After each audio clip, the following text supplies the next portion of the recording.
Okay, everybody, we are live. I am so excited because we have a very, very special treat for you.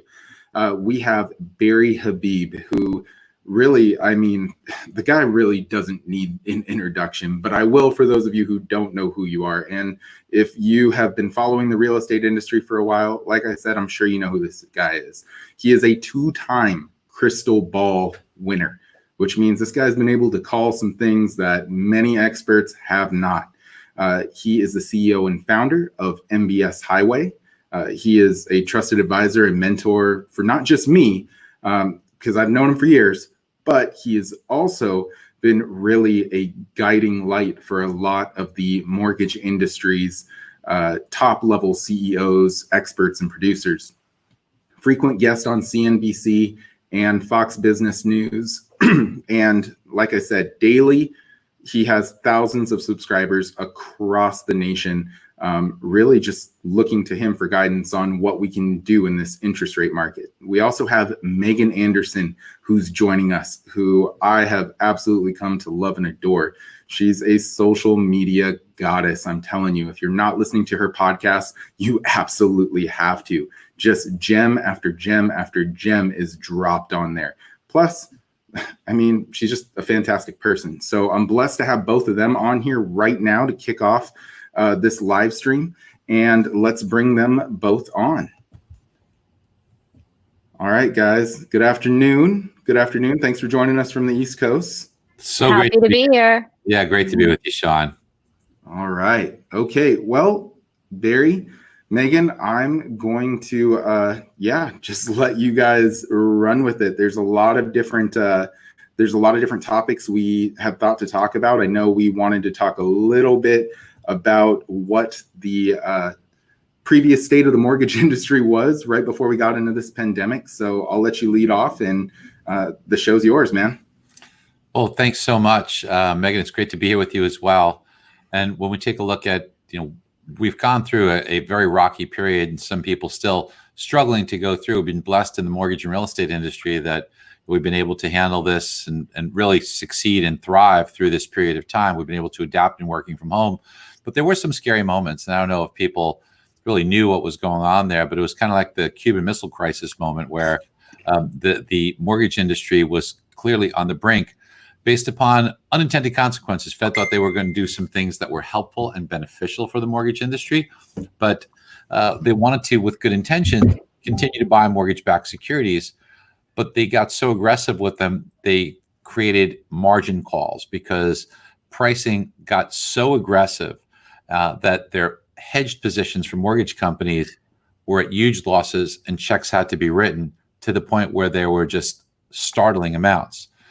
We were very blessed. Our team was able to get in front of the Federal Reserve and was able to help them understand that while their intentions were well intended, they were doing things that were causing some potential dangerous situations for the housing sector. And they listened to us. They made some changes. And since then, boy, the market has been smooth. We've been getting through this. We've also really tried to do the best we could from the regulatory side, spoken to Mark Calabria from the FHFA. And our team has done a good job in helping to get the mortgage industry and the housing industry through this really critical time frame. And it appears now that while we're not completely out of the woods, that housing looks very healthy. The mortgage industry looks very healthy for a long time to come, with low rates for a long time to come as well. And I think one of the biggest things I want everybody to take away from this is not only do you have somebody who has been a voice for loan officers for years. I know the first time I saw Barry speak, and I hope this doesn't date you, I was like 23 years old in Seattle at the Seattle Marriott. And you told this incredible story about how you actually had a mortgage deal going sideways because a husband and wife were fighting, and you actually sent the wife flowers on behalf of the husband. And it's something like I'll never forget. Oh my God. And I'm like, that's such a great move. I have not had to use it yet. I have not had to use it yet. But trust me, it's one of those things that you keep in the back of your mind. You're like, okay, that was a good one. But I mean, all of those things that Barry is. And now we've gone up to a government level to really prevent another 2008 from happening. And that's why I wanted to bring him and Megan on here because that team at MBS Highway, again, phenomenal job, but they are being a voice for our industry. And real estate agents, home builders, if you're out there watching, this is going to not only tell you what has happened, what is happening, but he's also going to go into with Megan on what's going to come down the pike for us and how we can adjust our business model to make sure that we have a successful end to 2020. It's halftime right now. And 2021 has a solid foundation. So thank you, Barry and Megan, for everything you guys have done down there. Thank you. Well, I think Megan will agree. One of the questions we ask all the time is does the stock market make sense at the levels that it's at right now? And I can tell you that while it doesn't make a lot of sense, there's the John Maynard Keynes had his famous statement that he said the markets can remain irrational longer than you and I can remain solvent. So it's kind of puzzling many of us right now. What is keeping the stock market up? It's really, even in the face of all this, the amount of money that the Fed's injecting in has caused the stock market to move higher. But there is precedent for this. After the 2008 crash, the Great Recession, after the dot-com bubble in 2002, and after the Great Depression, at the stock market crash that had occurred, you had seen very similar moves higher. In fact, it's very eerily similar to the 1929 crash, where the stock market from that level moved up 48%. Interestingly enough, just recently from its lowest level, the stock market here moved up 47.5% before kind of faltering a little bit. That big day where the Dow dropped about 1,900 points.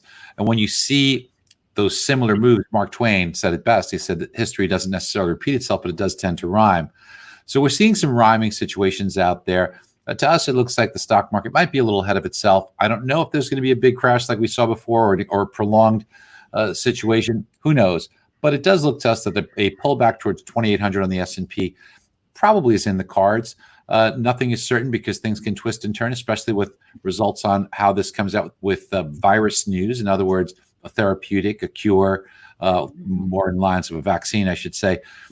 These are the things that are causing this market to be so skittish and move so rapidly. So that's one area. My advice, I think, Megan, you would agree that just this is a good time to just be a bit cautious, right? Yes, I would definitely agree with that. I agree with you that it's going to take some resolution of this virus for us to fully recover. Yeah, because even though we have come back, even if the economy does come back optimistically, 90%, it's that 10% that keeps a lot of those businesses running profitably. So I think there are some challenges that we'll have to face, and certainly we'll get through them. But I don't know if things are as rosy as far as the stock market's concerned as it's being portrayed right now. Now, speaking of rosy, the interest rate picture does look rosy. Housing does look rosy. We're going to get into that. So if you'd like to, Sean, we can kind of share our screen. Please, man, please. I can go over some thoughts on that. So what we're going to do is we're going to begin with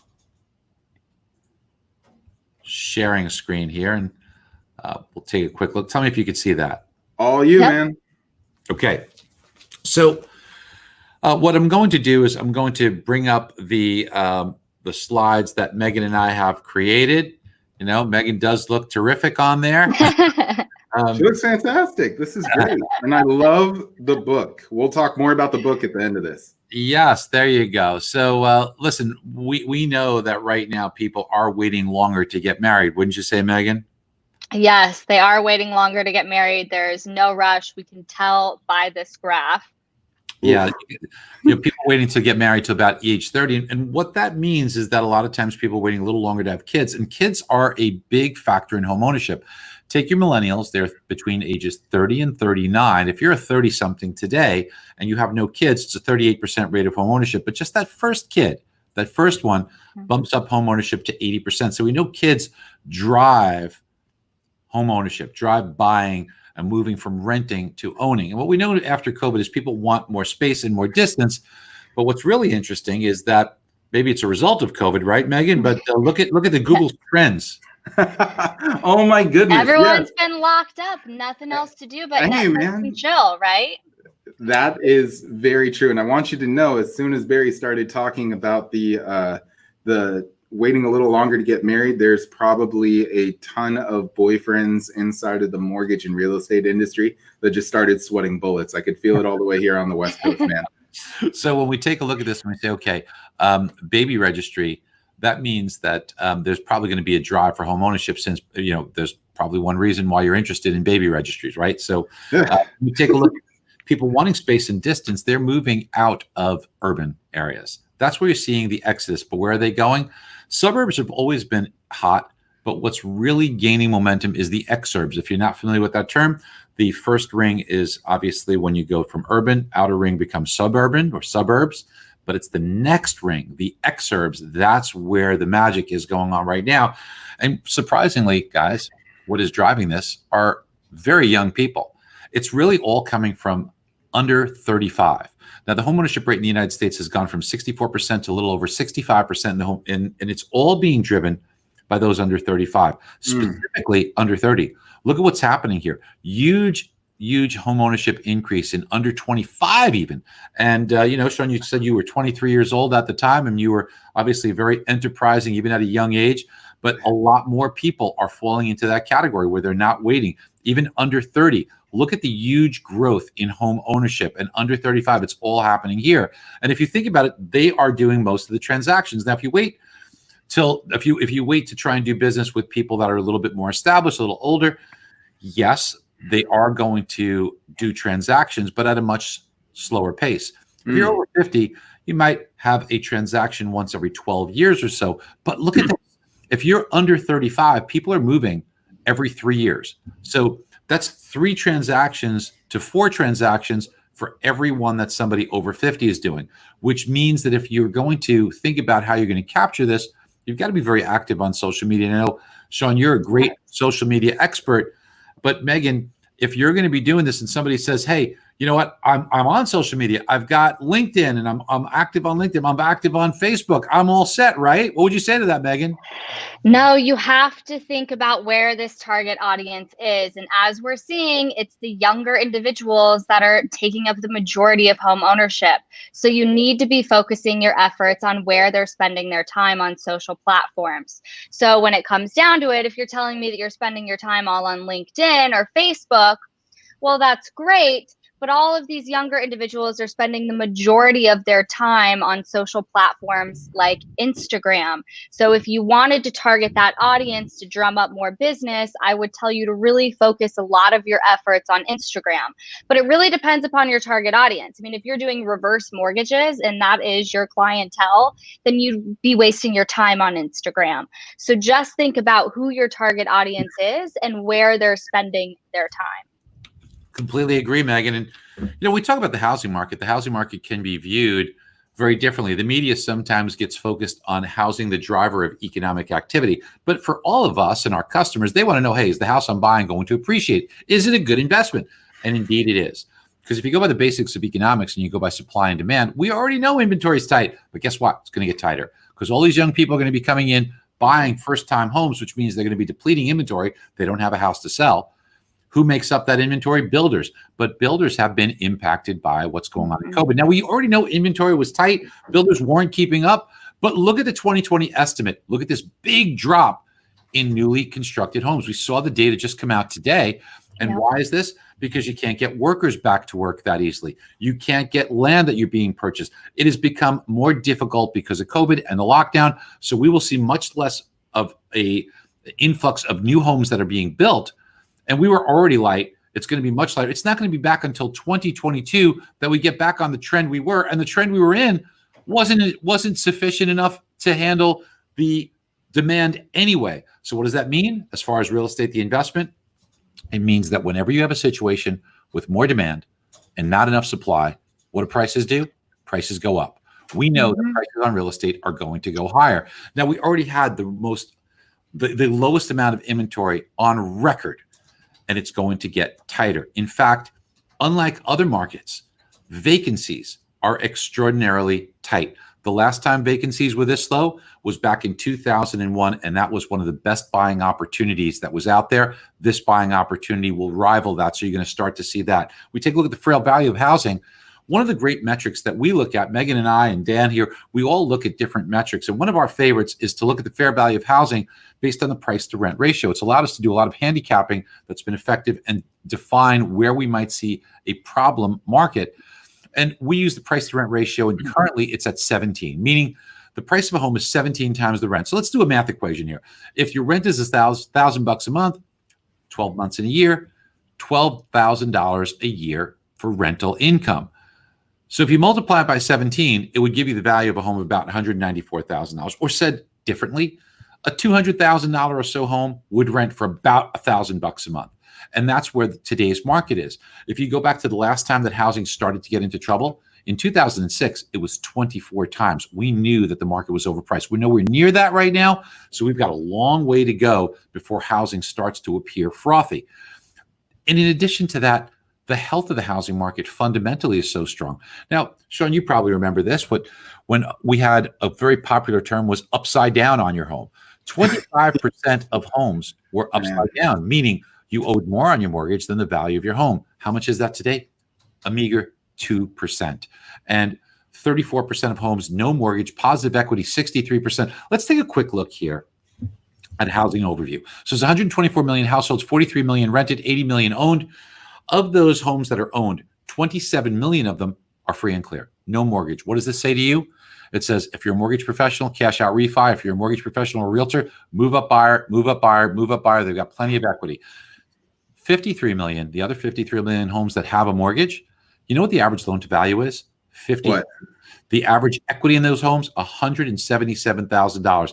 Team, this is the jackpot, okay? There's never been a time where rates have been this low, but on top of that, super hot housing and unbelievable amounts of equity. There's never been a time like that. This is your time. This is like winning the lottery right now. If you're in the mortgage or real estate business and it's your choice, are you going to cash in that lottery ticket or not? By cashing it in, this is the time to work and go after it and work smart. Now, the appreciation forecast, Megan and I, we work up these numbers along with Dan here, and our team has come up with some very good numbers. As you were kind enough to mention, we won Zillow's Crystal Ball Award 2 out of the past 3 years for out of 150 economists having the most accurate real estate forecast.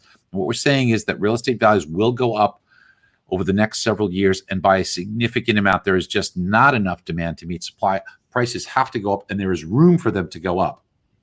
Now, when you look at your market where you're at in King County, and I know this is something you do quite often, is you have a real estate report card. Now, there's so many things on this real estate report card that people could see. All you do is put an MLS or a zip code here, and you could bring up the actual home and the price.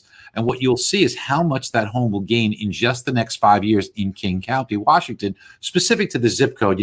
There are different zip codes in King County, but each one will show up differently. You could put in whatever your zip code is. You can see in the next 5 years, prices are set to appreciate by 26%. So, and Barry, just one thing, I know you're on a roll here. I want to put this out there. I get it. There's a lot of lenders that are on here, a lot of Loan Depot folks, a lot of real estate agents and home builders.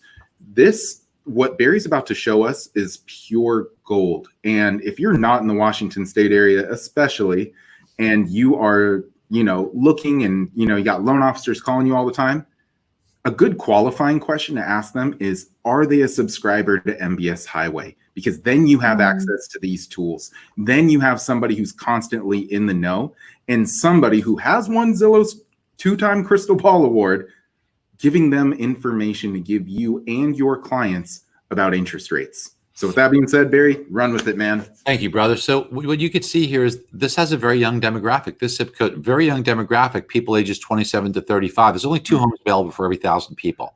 So when we talked about before, first-time home buyers, there's a 58% home ownership level here. But a lot of these people that will be first-time home buyers in the next year, 21,000 of them, builders are only putting up 15,000 homes. So you have a housing shortage in this market. And although prices are not, I kind of got ahead of myself, so forgive me. There we go. Although prices are not inexpensive in this zip code, look at affordability. It's actually rising. And unemployment, the national average is 13.3%. In this market, while it's gone up, of course, it's 8%. So double the national income. And you can see jobs have slowed down in their creation because of COVID.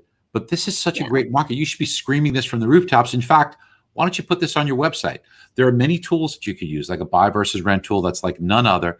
This real estate report card, which will show up for every zip code. If you're a real estate agent, you want to put this right on your website, and you can do that with what we're doing. But meanwhile, Megan, one of the other things is the fact that we want to get those buyers motivated And we want to do that by showing them that they can miss out on opportunity. You know, if somebody's out shopping, right, Megan, and they don't find something because of lack of inventory, what might they say? They get a little discouraged. They might say, you know, maybe I'll wait 6 months to a year and readdress this.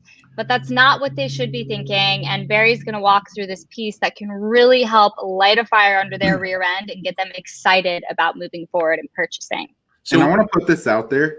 We get this question so much, especially right now. And this is one of the main reasons why I wanted to have Barry and Megan on here. They're about to give you the script that really can help motivate those sellers and those buyers. You know, this cost of waiting, watch this over and over and over again. And I'll give you access to the tools. Please just give me a call. But you want to know this because how many times do we get presented with that phrase, you know, I think we're just going to hold off. I think we're just going to wait. This is the real cost of waiting. So please, Barry. So depending on their zip code and where they are, you can say to them, look, I understand that you're a little discouraged. You spent a couple of days, you didn't find anything. It's true. Inventory is tight. I get that.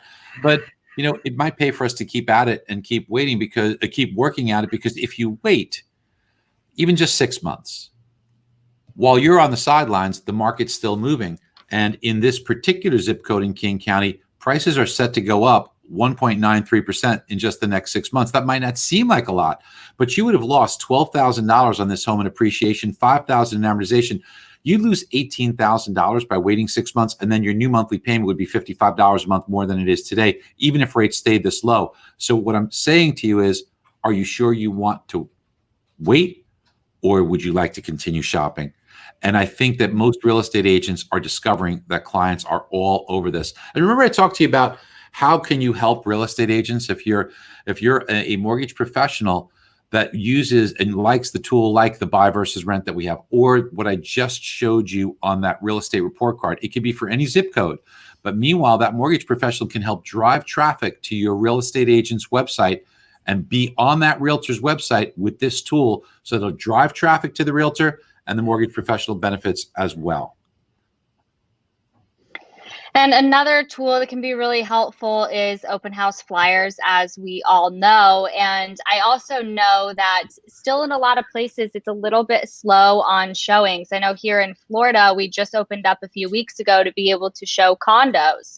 Well, at MBS Highway, not only can you share the open house flyer as a PDF to bring physically, but you also have it in link format.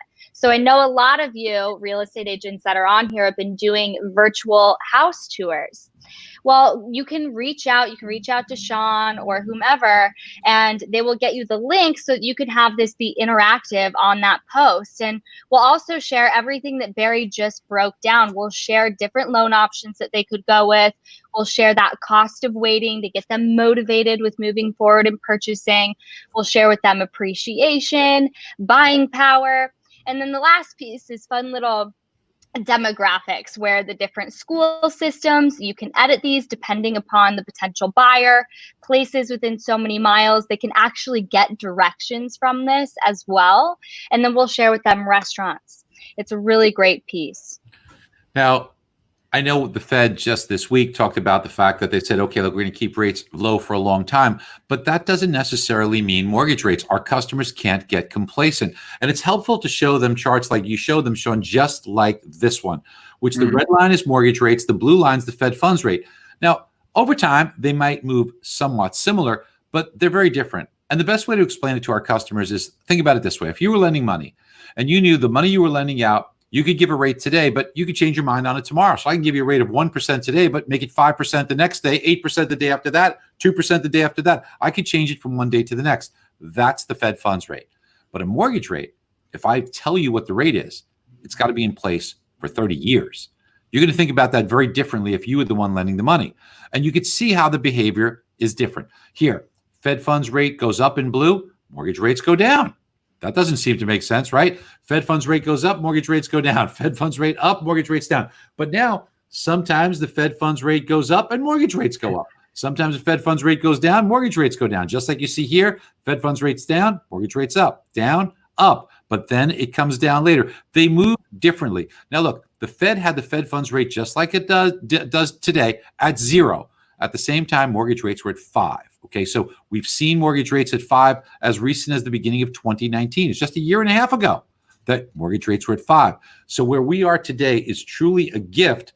And let's not hold off and wait and say, hey, wait a minute, let's get greedy and try and get another 1/8 in rate. Right. We're going to be in a great position right now. Sean, speaking of rates, it's almost a year exactly to the day where I made that crazy prediction, which kind of shocked the industry. And I went on every form of media. You could pull it up. Oh, I saw. Yeah. Rates were, the 10-year Treasury was 2.75. Mortgage rates were much higher. And I said the 10-year Treasury is going to 1 and mortgage rates are going to go much, much lower. And no one believed it. Everybody thought I was nuts. Very well-respected people thought I was crazy. And, it's so funny, too, because, Megan, myself, Dan, we were predicting for a couple of years, we said 2020, we see a recession coming. Yep. Anybody thought of COVID, right? And yes, the stats have now come out. February of 2020, we were in recession before COVID hit. And that's what drove our thinking to think that the 10-year Treasury is going to go to 1, which it did go to in January, February timeframe as well.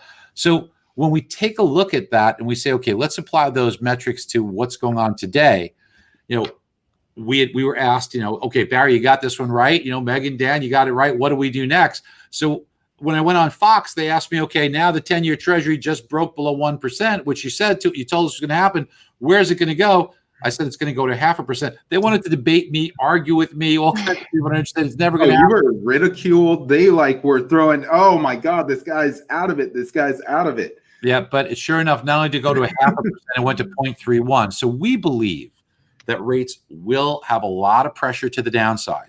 How far down they go, it's a little bit hard to say, but there is a lot of things. The government debt will pressure rates lower.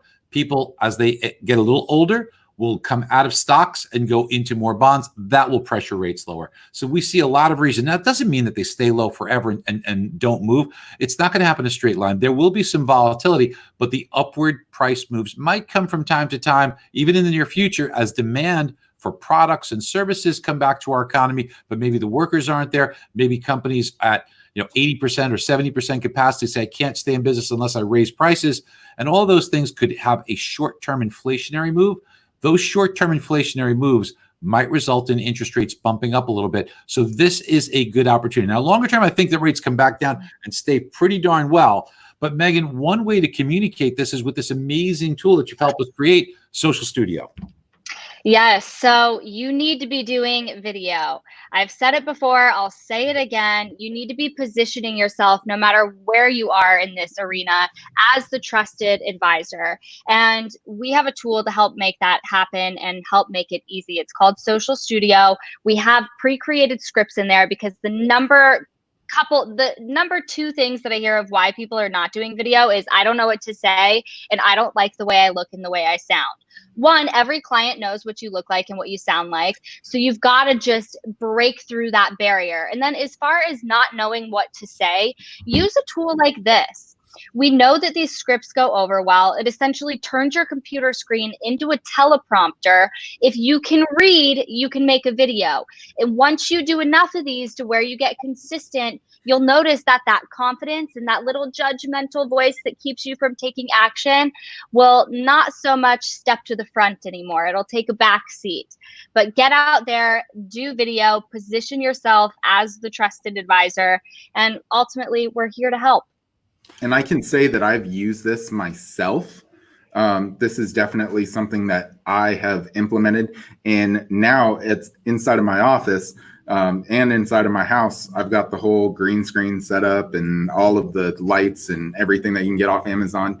And I have real estate agents that are friends of mine that are utilizing your guys' script. So I can definitely speak to the power. It's Love it. So simple, so easy to use. And Megan, if people wanted to get in touch with you to take advantage of something you put together for Sean's team. Yeah, so if you guys are interested in becoming part of the MBS Highway family, we do have a discounted rate for you. And if you want to find out more about that, get signed up, you can just email me at Megan, MEGAN, @mbshighway.com. Just want to show one final thing, just because people are telling us in the mortgage industry they're doing very well right now. They're having record months. and people that are in the real estate industry are saying they're seeing great activity. And my simple question to you is, so what are you doing with all the success? What are you doing with the money that you're earning during this successful time?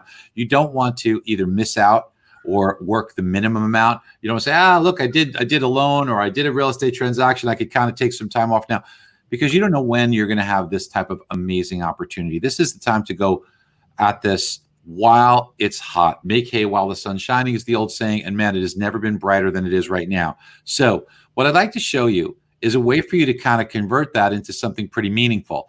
Right on our website here, you have a little retirement tool that you can use. So let's just say, I'd love to have a $100,000 per year annual income after I retire. So let's just say your current age is 39, your retirement age, maybe 67, maybe you have $80,000 in the bank, and you think you get a 9% rate of return before retirement, a 5% rate as you go more conservative after retirement. This will show you that you need to be saving $719 a month. And some of you might look at that and say, wow, I could probably do that. Well, doing that will give you a $100,000 per year income for the rest of your life after you retire. And that's something that we need to be considering while we can make money today, while we can make it at a good level, but many people don't. There's a great book called The Richest Man in Babylon. Sean, you probably remember. I used to talk about it all the time. I used to buy a copy for all of my clients at closing. In fact, I made my kids, all 4 of them, read the book before they were age 12. It's an easy read. It's only 100 pages, and it is a book that you can pick up on Amazon for like $4. I used to buy it in bulk and give it to every one of my customers. And what it teaches you really is to pay yourself first.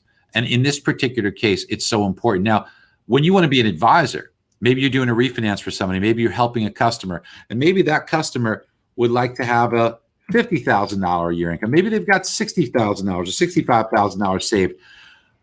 They'd have to save $178 a month.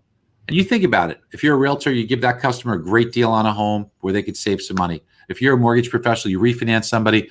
If you save them $200 a month, that's like $6 a day.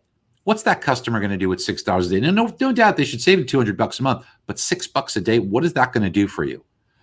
Instead, why don't you take that, speak to your financial advisor, and now utilize that. And instead of this refinance just giving you $6 a day, let it give you a lifetime income of $50,000 a year after you retire. These are the types of discussions that we need to have to elevate ourselves from a salesperson to an advisor.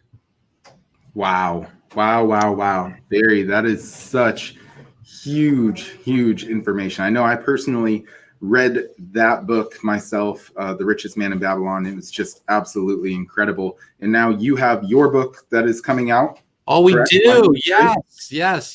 So anybody who shares this live stream, the first 10 people, I've already I'm purchasing order of Barry's books, and we'll definitely send you a copy of that, whether it's from Amazon or we'll ship it to you from us. But please, Barry, tell a little bit about your book before we let you go. Thanks. It's called Money in the Streets. And Money in the Streets is something that will help you to identify opportunities. Opportunities are everywhere.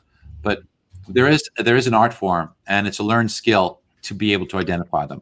We go through that. If you're going through a great time, we'll help you maximize it. If you're going through a difficult time, the book will help you get through it. And it's just a wonderful collection of lessons and stories that I think that everyone can benefit from. Yeah, absolutely. Man, I can't wait. I can't wait to see it. Can't wait to read it and get the copy in my hands. I think it comes out. It comes out in October. October 27th is launch date. Yes. October 27th. Awesome. Well, man, I mean, I don't know if you guys have anything else to talk about, because this is way more value than I think anybody thought we were going to get here. Please share the live stream. Make sure we'll get you a copy of Barry's book. Megan, you are absolutely incredible as well. Those social studio scripts are phenomenal. Everybody needs to jump on those. So yeah. All right, you guys. Thank you. Well, thank you. So next up, guys, we have Trevor Moawad, and I will let Barry and Megan say hi real quick as we bring on Trevor. Trevor, you there, man? Let's see if we can get him on here. Looks like he is coming on. Yeah, I'm here, bro. Okay, ladies and gentlemen, this is Trevor Moawad. Trevor Moawad is Russell Wilson's personal mental coach. He's got an amazing background. He's actually just up Highway 16 from me, right? You were born out in Lakewood, Washington? Lakewood, yep. Yeah. I guess if you 16 takes you by PLU and those places? I'm in Silverdale, so I'm on the Kitsap Peninsula. Yeah, Yeah, Trevor. Both Megan and I have met Russell on a few occasions. What a great guy! You know, we've got a very good friend that you probably know, Kenny Dichter, who I'm very close with, and Yep. you know Russell's very close with Kenny. Very So close. we've met several occasions. Love him, man. Yeah, Russ, special guy for sure, no question. All right. Well, I will let you guys go, Barry and Megan, and we're gonna. Barry, jump Megan, on. good to meet you. You guys have a great Nice week. to meet you. All right. Let's see.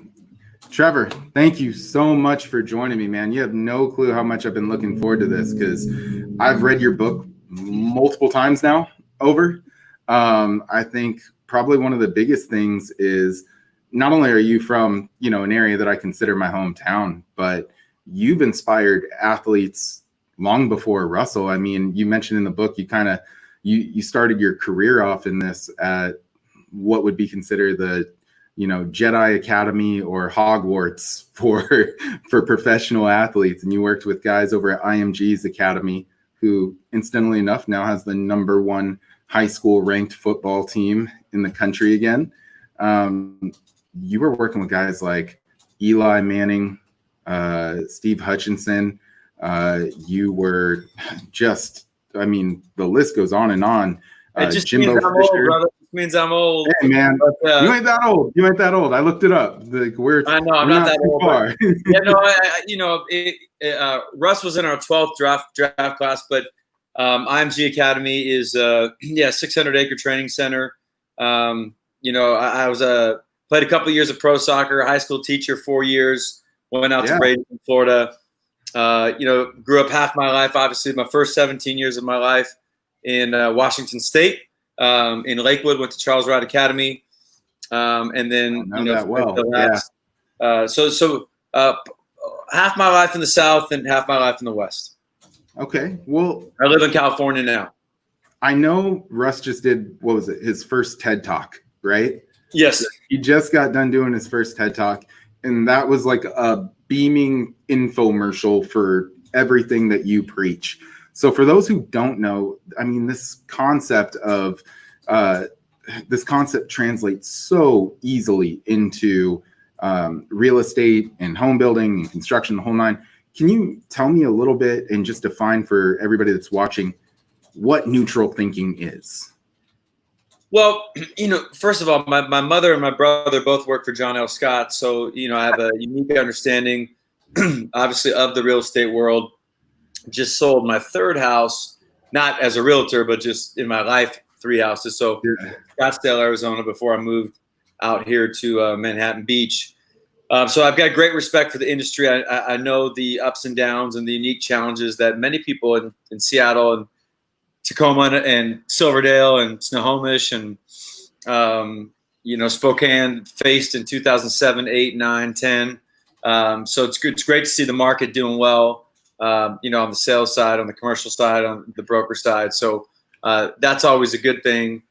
When I left Washington, I went down to school, a small school in LA called Occidental College, undergrad and graduate school, and then obviously out to the South for 18 years. The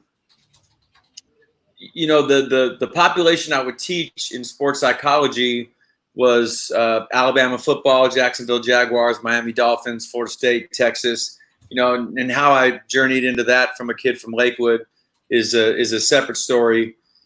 But unlike the real estate world and a lot of world, the sports industry, there are no Tony Robbins. Yeah. There's for the most part, no athletes are reading self-help books. There is no, there's no marketplace for Ed Milet, it's just doesn't exist. So it's a handful of coaches that believe you can, that you don't need to be sick to get better, that you can weaponize your mind, and really want to integrate it as part of the training platform. Big, fast, strong, competitive psychologically. But it's hard because you look at the marketplace now, it's meditation, it's mindfulness. Just stuff that athletes would think is a fucking joke, but people people think meditating is the key to changing your life, and meditations is a part of the process, but it's like way down the road. So, you know, when I started with Nick Saban, a lot of it was how do we take a message to everybody? So as much as like the power of positive thinking and all those things, I figured out early on that when your population is 85% single parent, 60% below the poverty line, just what we were dealing with. And let's not forget those kids at Alabama.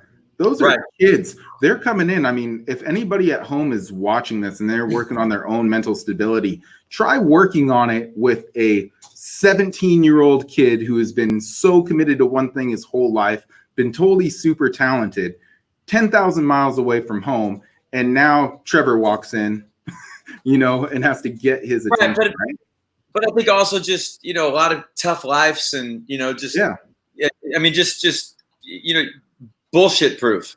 And like realtors in the business world love being bullshitted too.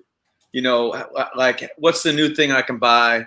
You know, all the things where athletes, it's got to make sense. It's got to work in real time. It's got to be practical. It's got to help us beat LSU this weekend.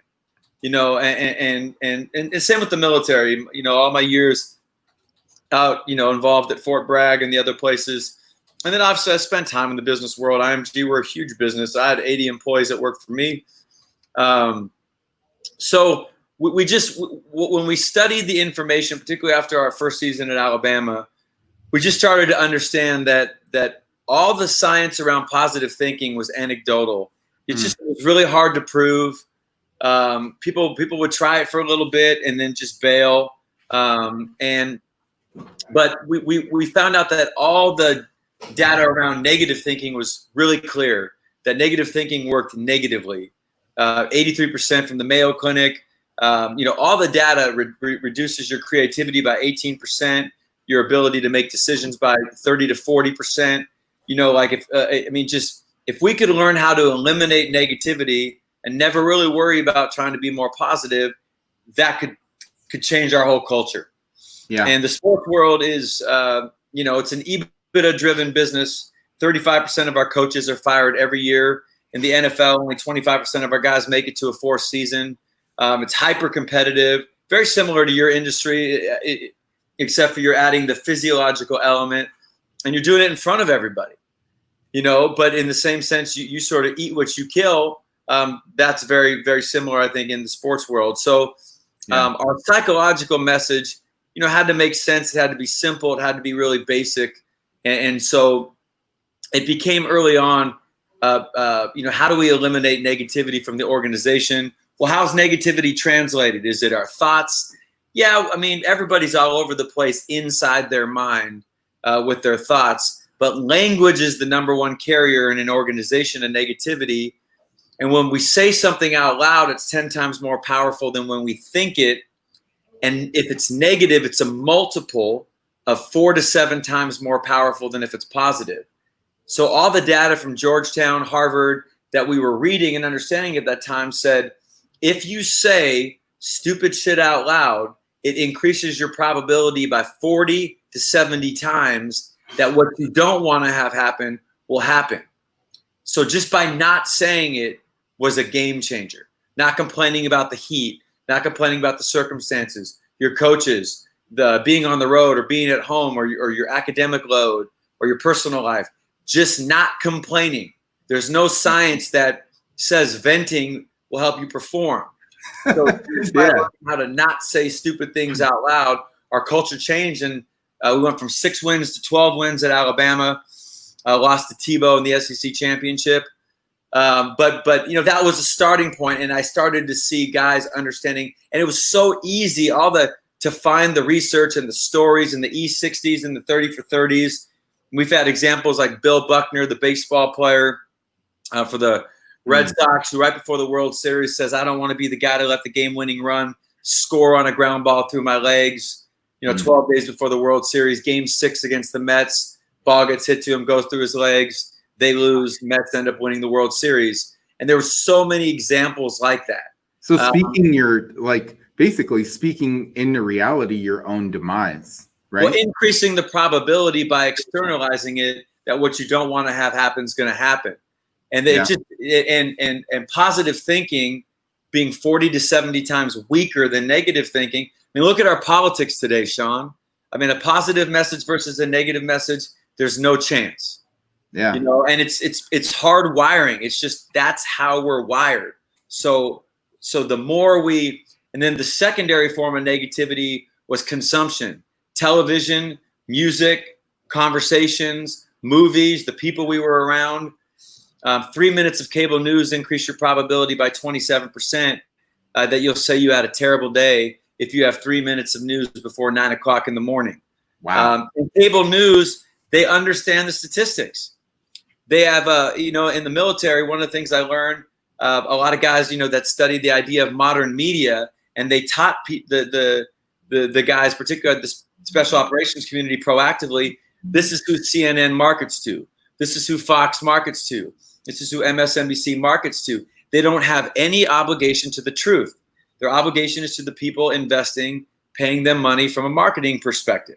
So once you start to understand that, you know, you get control of, you know, if I watch the news, I'm taking a huge risk by increasing negativity, which increases web pages that go active in my brain, and I become less functional. And that can even happen at high level in sports. If you don't function at you're going to get fired. Right. And that can even happen in your sales meeting. So again, if you're a real estate agent or a loan officer and you're watching this, and I mean, we all know that one person who walks into the sales meeting or now virtually, and they're just like, oh, the market, did you see what happened on the news? You know, there's no listings. You hear that attitude come out. Well, that's a negative commercial if I'm hearing you right, correct? It is, but, you know, like in your work environment, it's tough to avoid it. I'm talking about in your personal environment. When Sean goes home, you got a choice what you're going to turn on.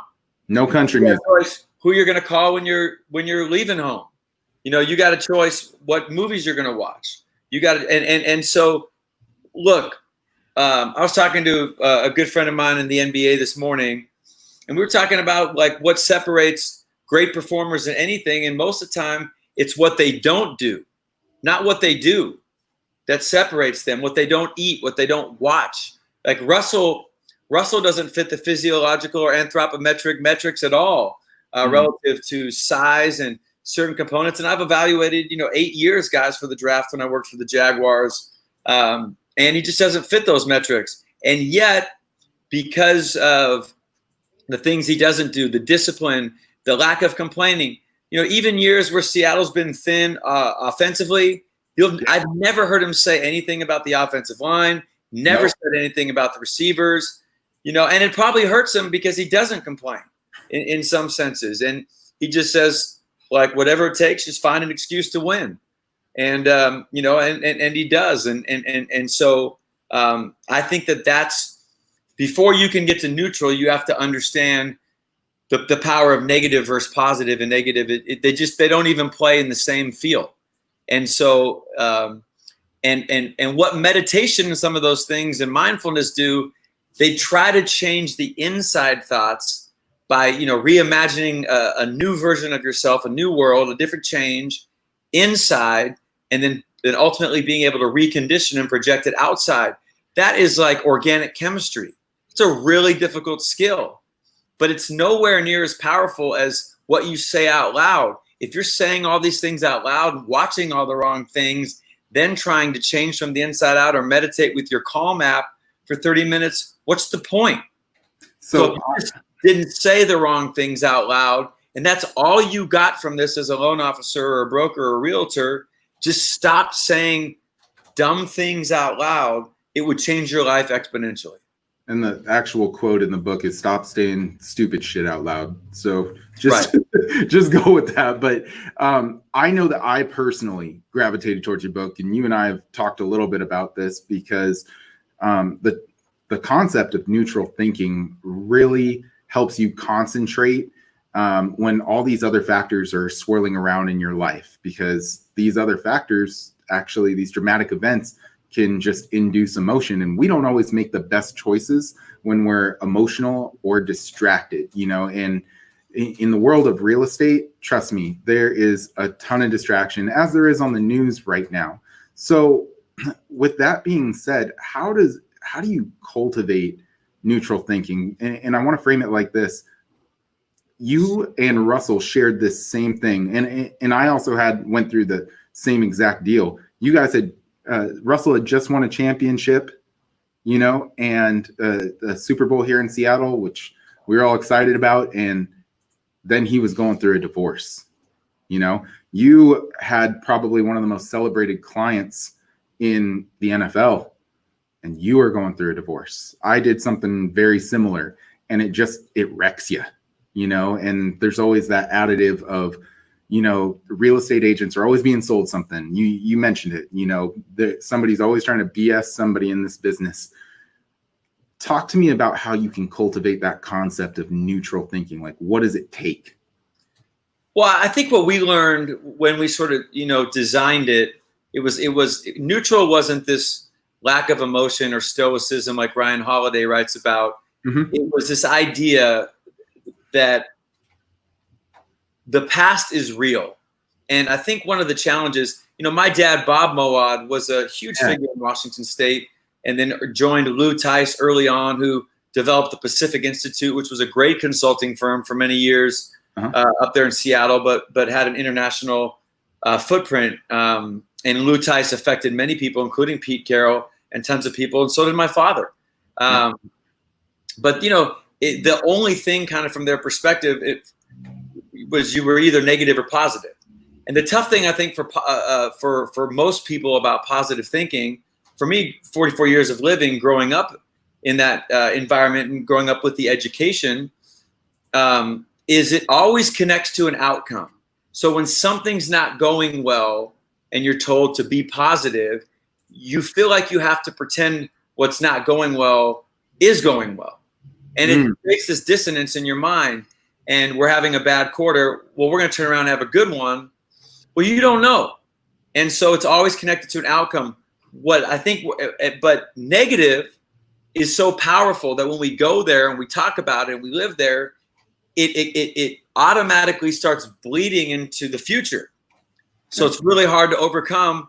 Even the best of us, when we go there, it's so powerful. It just is what it is.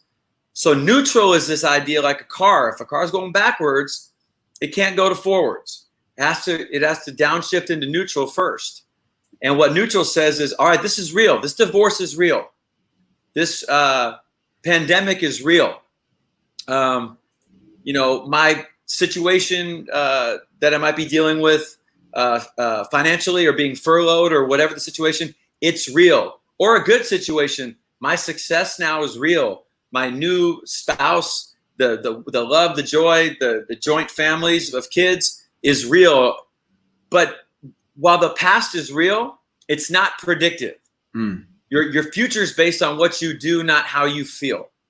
Right. And that's the truth. The biggest assholes that are listening to this right now, no matter who they are or how cynical they are about the world they live in right now, they can't say, Sean, this is what's going to happen tomorrow. They can guess, but tomorrow hasn't happened. Tomorrow will be more influenced by what you do right now. And that's just the truth. And our players understood that. And so you'll hear our guys, look, we just had to stay neutral. We know we didn't come out ready to play, but we knew that the second half and first half were two different parts. So what we were going to do next was going to be more powerful than what just happened. And it works both ways. And so this isn't about sports. No. The book talks about Apollo 13 and Jim Lovell's press conference. And when the 208,000 miles away, the ship blows up. Like positive, hey, you don't know if you're going to be able to make it back to the earth, nor should you be thinking about that, but you don't want to catastrophize. So his whole process, you can go on YouTube and see the actual press conference is, all right, can we still orbit the moon? No. Can we still land? No. All right. Can we go from this ship to the LEM? Yes, we can.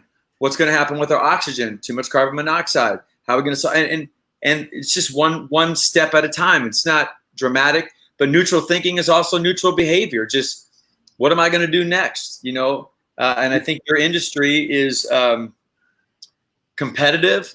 It's really important. I think from a loan officer perspective, I think the financial worries and the different types of things and being able to go through that process, effectively without, just too many hoops. I just went through it. And then I think also from a realtor perspective, your knowledge, but your consistency, your authenticity, all those things are so important. And I don't think it's your education and your understanding of geography. I think in real estate, it's your relationships, but it's your competence too. And then if you're incompetent right now, you can take steps to get more competent and get better. Right.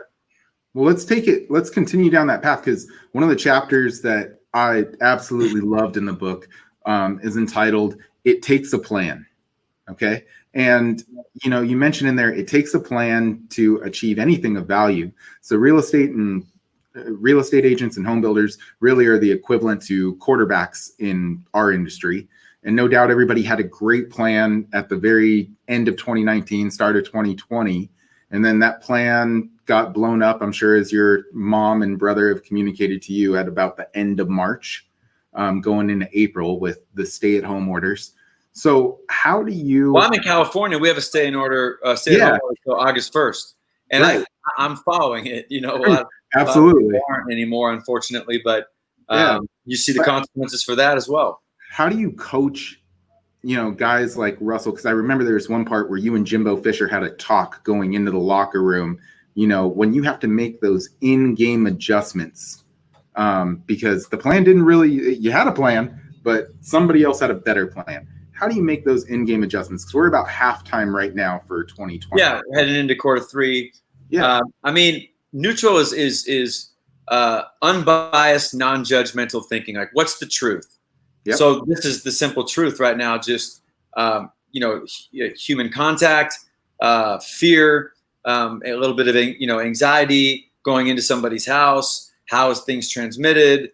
There's opportunities. I know for us at my company with Russell, Limitless Minds, where we might have made 10 calls to sell a sale, it might be 50 calls on the outgoing side now, adapting to webinars versus in person, which I think has been a lot more effective than people know. I think we're going to get a lot of benefits out of this webinar technology. And I was on one with you and Harry, I believe. Yeah. Yeah, you guys are doing that, and just and ultimately save money, I think, in the long term, and still impact people. We just did one for Microsoft, I don't know, for 100,000 people. Yeah. And then Russell and I.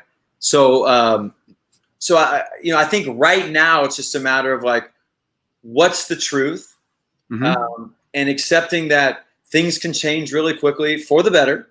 And so I can't predict just because Q2 was a certain way doesn't mean Q3 is going to be that way.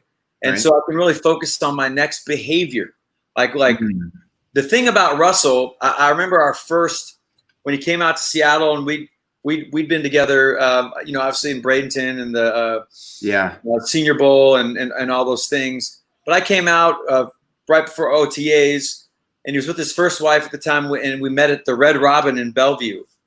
And I remember Seattle paid Matt Flynn, and Russ just said, I'm gonna get this guy.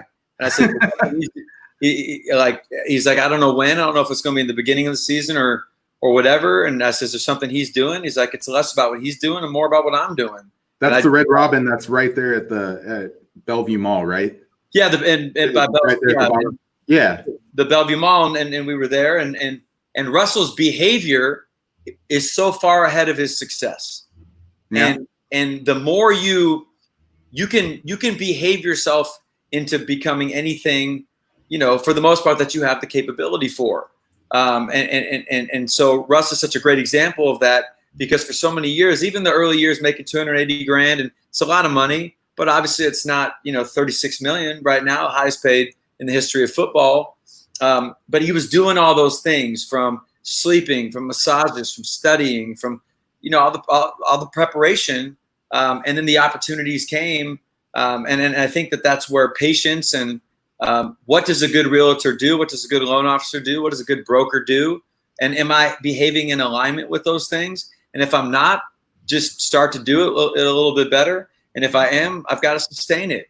And at Alabama, and we don't focus on outcomes. You know, Alabama, and I just did a podcast with Coach Saban, and you know, there's nothing that says anything about winning or championships. No, nothing. So we don't set outcome goals. Everything's based on behavior. In my 8 years there, and then now being at Georgia, it's the same thing. You know, and so it starts with the plan, but your plan is how do I maximize what I have? And one of the great things I think that people can learn from Russ is he doesn't measure himself with who he thinks he isn't. So many people are like, I'm not them, I'm not that, I don't look like this, I don't have that, I don't sell this region, I don't get Snohomish, I don't have this, why am I in Newcastle? You know, and all these things, rather than like, this is who I am. So Russ is going to be the best 5'10" version of himself that he can be, and he understands he's not 6'4" and doesn't spend a lot of time worrying about that. You know, another person that was inside of your book that actually helped inspire the title of your book is Vince Carter, and we all know that Vince Carter he's just a freak on the court. You know, he's played against 60% of all players in the NBA to have ever played, longevity of career. And then you had a conversation with him that led to, you had a hell of a weekend, because it was like, I'm going to talk to Vince Carter here, and then I'm going to go over and meet up with Nick Saban, right? And then you know the crazy part is it's so weird to look at it that way, because I've never, obviously being in Bradenton, I was 24, and so I got this exposure. Like if I see like Ben Affleck, you know, I went to college with, I'll panic and I'll jump on, like, oh my God, it's Ben Affleck. But the sports world, I mean, truthfully, they're people. Whether you're 31 and fighting for your career, or you're 14, and if you don't think you play well in the soccer tryout, your mom won't feed you. All the problems are relatively the same. So I've never really thought about it, and I'm not a sports fan per se. I watch more HGTV than ESPN. So living in that world, I've been able to live pretty objectively, and then just build the relationships with the guys. Obviously, I love the competitiveness and all the elements, but you know, Vince, you know, Vince has unique gifts, right? He's 43, he just retired. Yeah. Played, like you said, 4 decades or 3 decades, you know, in the league. You know, I think caught the, you know, or the 90s, the 2000, 2010, now 2020. Yeah, for 4 decades. But you know, he one of our teams, we had a bunch of players get in trouble, and we had a conversation, and he said, how many of those guys think they want to be pros? And I said, probably 6, 7 out of 10. And he said, and they think that they can do all that stuff and still be a pro. And I said, well, what do you mean? And I said, what? And he said, decisions are already made for me at 38 years old to play in the NBA. And I said, like choice is an illusion? He said, there are no choices.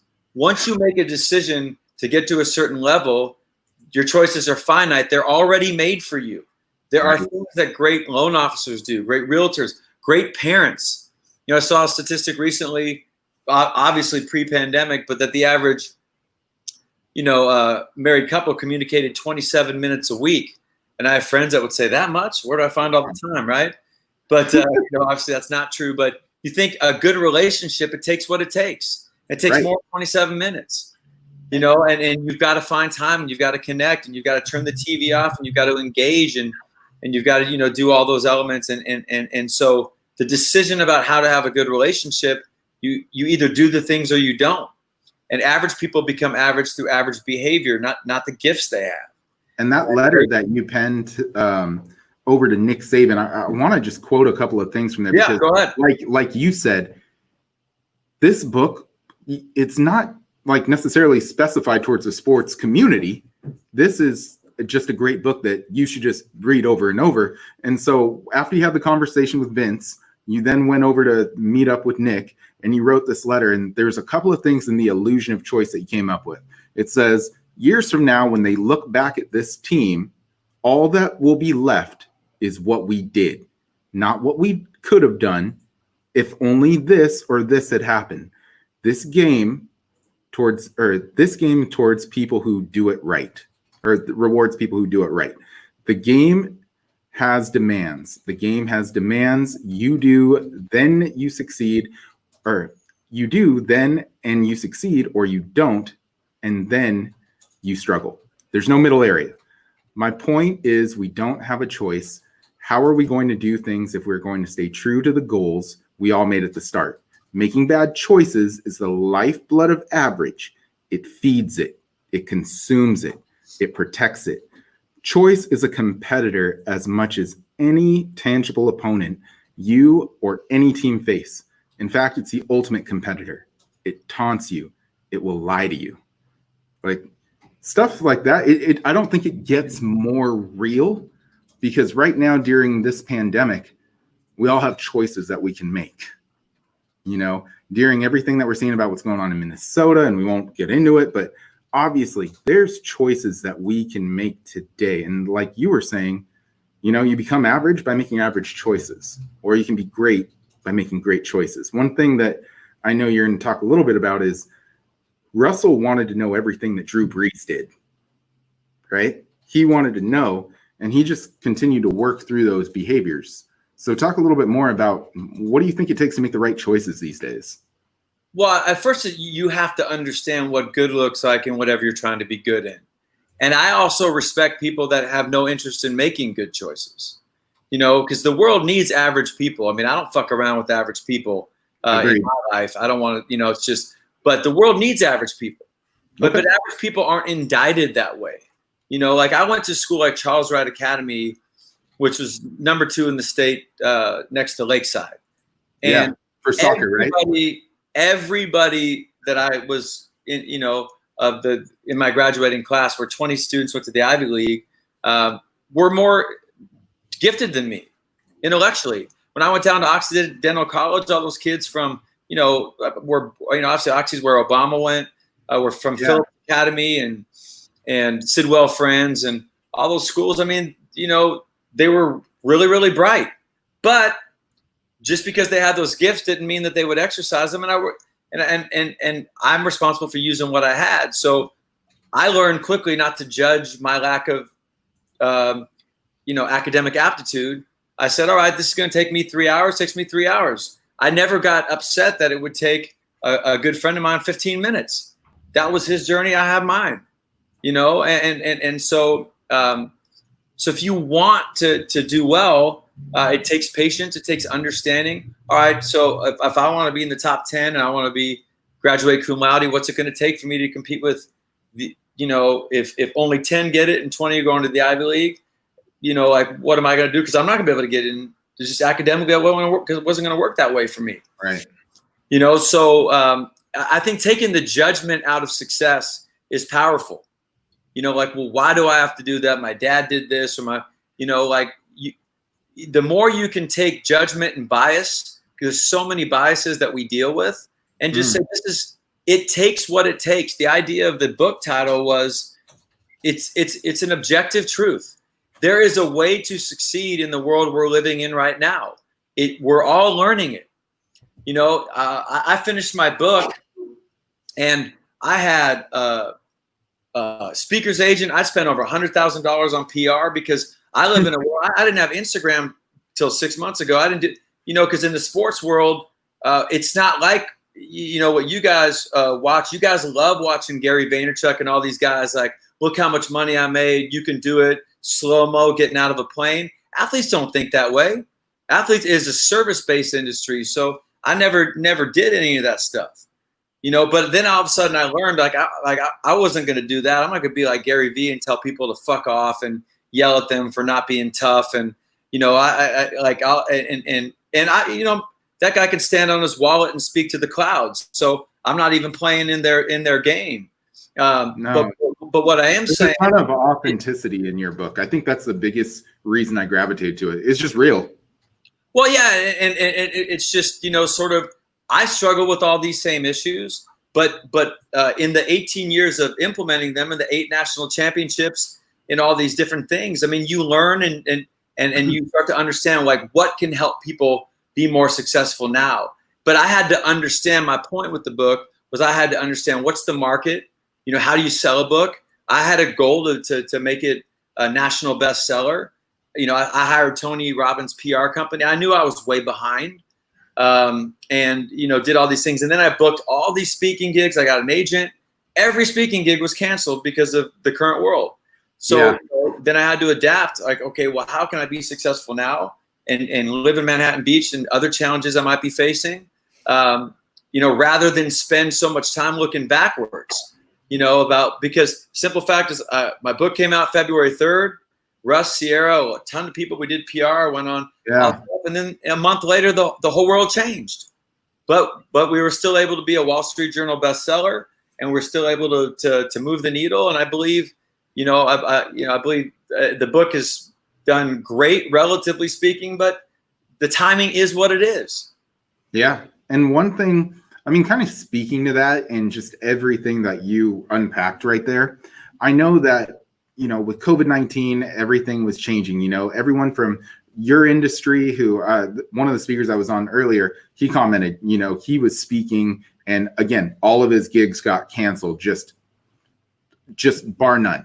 Well, on the real estate side, we see that too. So real estate agents were told, they can't do what they usually do. Builders, title, escrow, lenders, appraisers couldn't go in houses. Healthcare, pharmaceuticals. I mean, it was wild. And so, for sure. And so to kind of frame it, you actually inside of the book, you go into the part where the play happens, with Russell throwing the interception in the Super Bowl. I was there personally. I sat on the 40-yard line. I saw the play happen, broke my heart, was stunned for like 15 minutes. But what you talked about afterwards was how Russell conducted himself in the post-game interview and how his mindset immediately clicked. And it went into, we're going to have the best damn off season of our lives. And you replied with what you typically replied. Well, not in that moment, Sean. No, not in that moment, but shortly after. The first step, right, stayed very neutral, and I compared and contrasted him to Cam Newton, who I love, but Cam, like many people, he was really frustrated the year after Russell walked out of the press conference and said, "Show me a good loser, and I'll show you a loser." Right. And I understand that mindset, but Russell knew it was a much bigger thing. So in the moment, hey, look, Pete Carroll says it's his fault. What do you think? Russ says the ball was in my hands. That's my fault. But I look back at, bringing the ball down, getting down there. We just didn't get it in. And then he did his normal process. Yeah.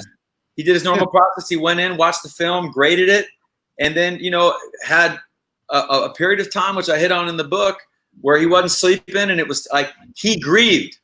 Okay? Divorces, you can grieve. Like when in my book where I talk about that is I've seen people that did everything wrong in a divorce. Like, look, when it happens, you can't make it better, but you can do a lot of things to make it worse. Right. When this thing happened, there's a lot of things you can do, which is living in a world that doesn't exist anymore. And all the people right now you see trying to go backwards, you can't go backwards, And I get it if you're 18, 19 years old, and a lot of different types of things. And certainly there's a lot of catastrophizing in and around this thing, but it's something you got to be really smart with, and you got to respect as formidable, and so like from Russell's perspective, he couldn't make that moment go away, particularly in front of 124 million people, but there were things he could have done next to make it worse. He did the things to make it better gradually, ending by taking the whole team to Hawaii, and I think that was a process. And one of the things that we did was, how do we have a really good off season? And I have no answers necessarily about how we navigate through now. But I think the better you can get at these webinars, I think the better that you can you do as good as you can based on the circumstances you're dealing with. My favorite year in all of college football, Florida State, we went 9-4. 9-4 was as good as we could be, and we got there. So, if you're thinking about, I got to be killing it right now, surviving might be the win in the short term. Right. And one of the part that I was alluding to was afterwards, there was a moment where, you decided Russ, we're not going to work out in the off season in Manhattan Beach, where I think you're at currently, right? So you said it was Seattle, then it was Manhattan Beach. Yeah, and then you're like, really struggling to get over it. Let's look at Manhattan Beach where we were the year before. Yeah, let's look 2 counties south. Let's go down to San Diego, right? And so you're going through that process, and you get Russell's dogs down there. You get the pool ready. You get the massage room ready. You get everything lined out, and you had a philosophy that you shared in the book that I want everybody to hear right now if they've never read the book. Well, when somebody asked you, well, that's not your job, is it? Right? What'd you say? Yeah. I mean, for my mindset, is it takes what it takes. I didn't even think twice about what was my job or what wasn't my job. Like at the end of the day, I wanted to position Russell as someone that works to support him and has a friendship with him to be in the best position to come down and start at 8.0 on the treadmill. So, yeah, you know, like getting things done is the job, right? We got all that. And so my brother was a realtor. He contacted a realtor down in San Diego. He got the process going. We worked. We went down, went through the process. My wife came down. We made sure the place was good. Russell's people flew down. They flew down the dogs. We had everything all set up. We put the invisible fence in. We went into a very specific community that was, designed. And I stayed out down there for a week getting everything ready, and then picked him up in a private plane, and we went right in. And first thing he did was do a pull workout and his massage. And then we went and investigated trainers for the next couple of days, picked a trainer. And yeah, that's not my job as a sports psychology person. But that's the role that I needed to be at that time. So I did it without judgment. And a lot of people have always worried, like I've found value in such non-traditional ways because I never wanted to be like a sports psychology or mental conditioning person. Come see me in my office. I mean, half the meetings I've had are Walmart, picking dudes up at all sorts of different places, and then not being overwhelmingly bright, which I'm not afraid to admit. I've learned so much more from the athletes, and Michael Johnson, the Olympic sprinter, became a huge validation for me and became one of my best friends. So everything that I would do was based on something that helped somebody else get to number one in the world. And that's the standard that I've surrounded myself with, which has raised me up. And then also in this particular area, because of my dad, I obviously, have a high level of aptitude. And I think that's important for everybody to hear right now, because the situation that we're in where, with the pandemic and everything, look, there's going to be a lot of things that fall outside of your job, outside of your designated job title. But at the end of the day, the team, the fans, the people we represent, which in real estate could be our clients, our managing broker, our referral partners, our business partners, they're all depending on us just to get the job done. And they don't care what's inside of our job title. It takes what it takes, right? Yeah. And I think there's no, there's no doubt. I mean, I think there are fields that have a more finite responsibility, like a oncologist or an orthopedic or a dentist, or, but I think still the best people in those fields, their humanity, their willingness to follow up, their emails, their calls, and empathy. And so again, it comes down to judgment, right? If I start judging, why am I doing this? That's the wrong way to look at it, as opposed to just, it takes what it takes. And that's, I think, the great thing about the sports world. Even though I've been in all these big moments, and I've learned to embrace them. I've learned to appreciate them. I know, like when we were playing Oklahoma a couple of years ago, I'm at this moment, I'm on my knee, and our head coach, Kirby Smart's to the left, and our defensive coordinator, Mel Tucker's to the right. And I went to school 2 miles from here, Division III school, 2 miles from the Rose Bowl, played basketball and soccer, average fan, like 13 people. And I look up, and Baker Mayfield's got the ball, and it's a 3rd and 2. And I'm like, what? How am I here?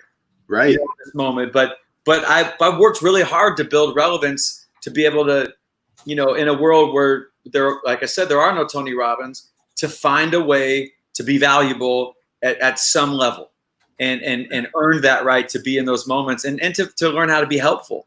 And so I remember just kind of looking up at the sky and I was like, man, this is awesome. And, but a lot of that has come from being okay with doing whatever I got to do to build relationships. I mean, half of what I do now, you know, that it was just like, okay, sports psychology is not a growing industry. And I knew this by 25, 26 years old. How can I find a way to be more of a strategist and a get shit done guy for whoever I'm working for, you know, a female sport, male sport, and then ultimately into the other sports. And then now the business world. I mean, the whole goal, ultimately, Russell's brother Harrison was with us one of the nights before the Super Bowl and said, you know, how come Russell gets a different type of training than I do? And he was an executive in the pharmaceutical space. Yeah. And he's doing, you know, good stuff, Dale Carnegie and sales training, all this stuff. But why is Russell talking about neutral thinking, all these different things that I've never heard of? And so our idea, you know, we got up together in Seattle with Larry Estrada from Goldman Sachs and brought a group of 13, 14 people. I said, well, Russ, if we build a business, people have to be interested. I mean, a lot of people want to be bullshitted too. You know, they want to go on top of Tiger Mountain in Issaquah and meditate.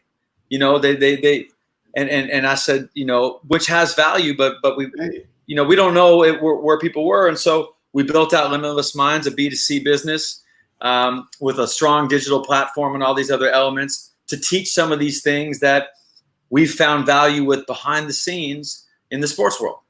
Yeah, and Limitless Minds is available. We'll put the link inside here. Yeah, and the book is just another piece of just taking some of the concepts. And it's a 3-hour listen on Audible. Russell reads the foreword.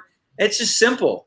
You know, it's a really, really simple concepts. You know, but I think they're tried and true in some really, really big moments, both in business and sports. Yeah, and a good friend of mine, Dave Savage, who you were on with a couple weeks ago. Yeah, good dude. Yeah, good dude. You said a great quote on there that I'll definitely communicate to everybody that's watching this, and that is, dude, don't go read a bunch of different books. Just read this one. Read this one over and over and get the concepts ingrained. Yeah, I mean, I always get, you know, now, particularly now, kind of understanding social media a little bit more, these DMs, what should I read next? Like, don't be a serial reader. Yeah. Pick your philosophy and amplify around it, add some elements, and then just live it. You know, Some people are reading so many different things. Like right now, what's going to allow me to succeed as best I can as a parent, you know, helping, because a lot of parents right now are homeschool teachers on top of, you know, all the other elements. And then also, you know, like just feeling safe to go back to work. And I mean, there's so many different mitigating factors. And one of the things that you know, I work as a, you know, also with the Clippers, and they have a great like portal that gives you the relevant information.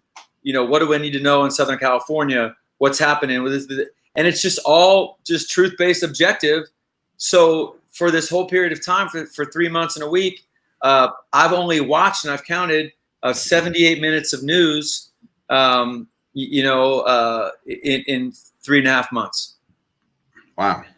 You know, because I don't judge people, Sean, but for me, there are huge consequences if I go down that road, because I get really scared, particularly anything connected to health.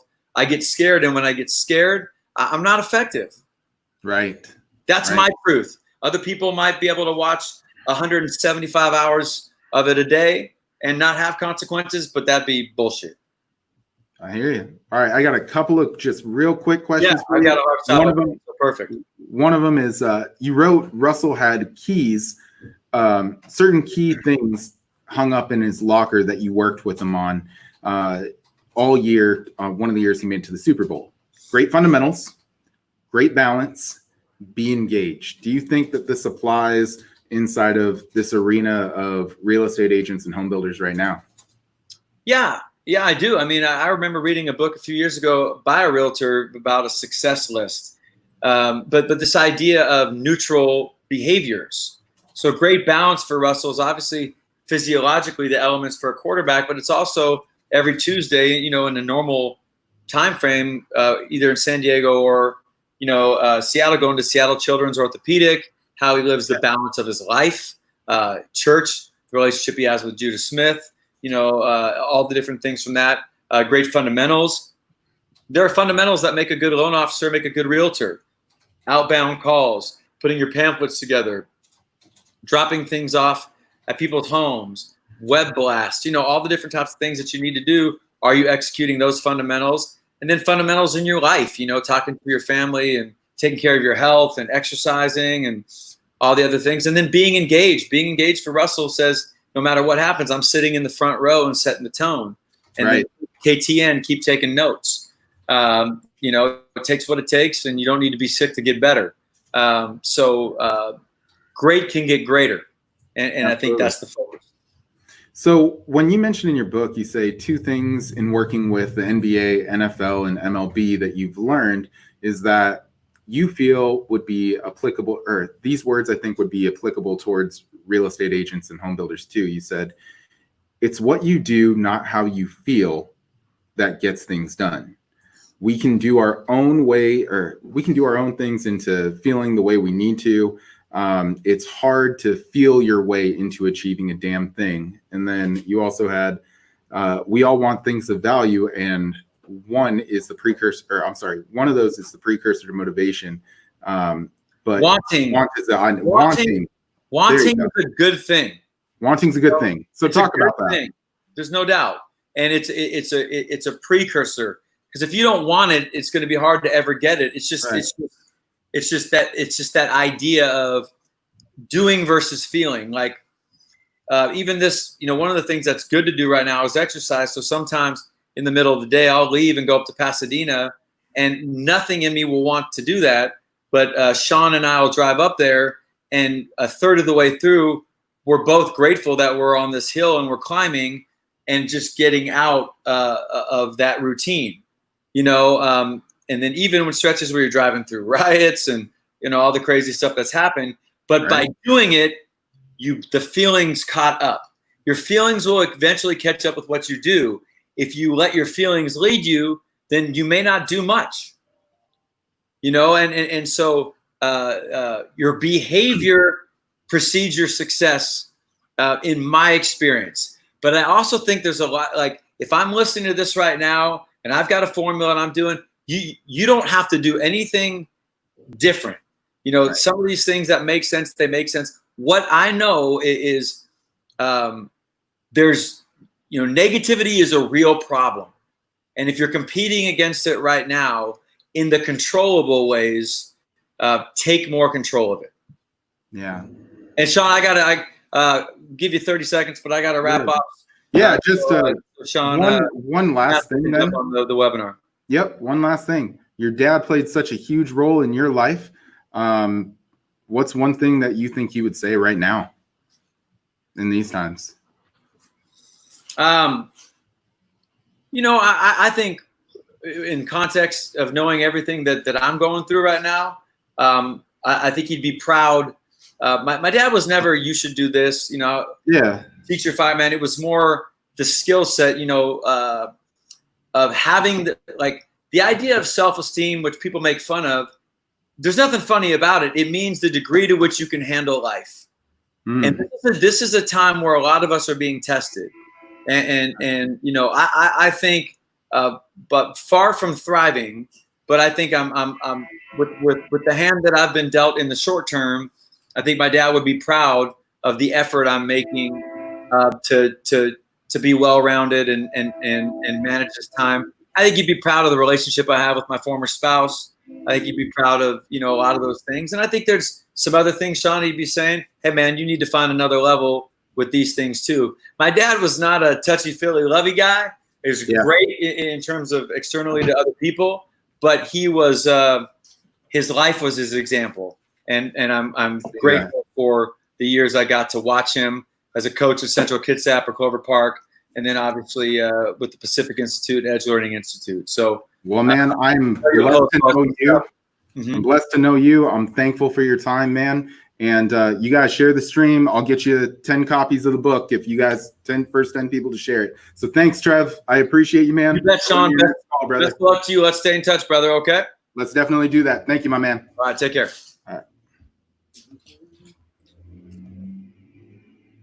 All right, guys. That's it.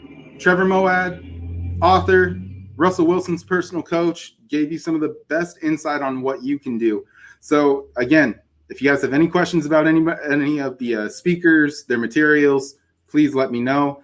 With that being said, I'm going to go ahead and close out. Thank you, everybody, for tuning in.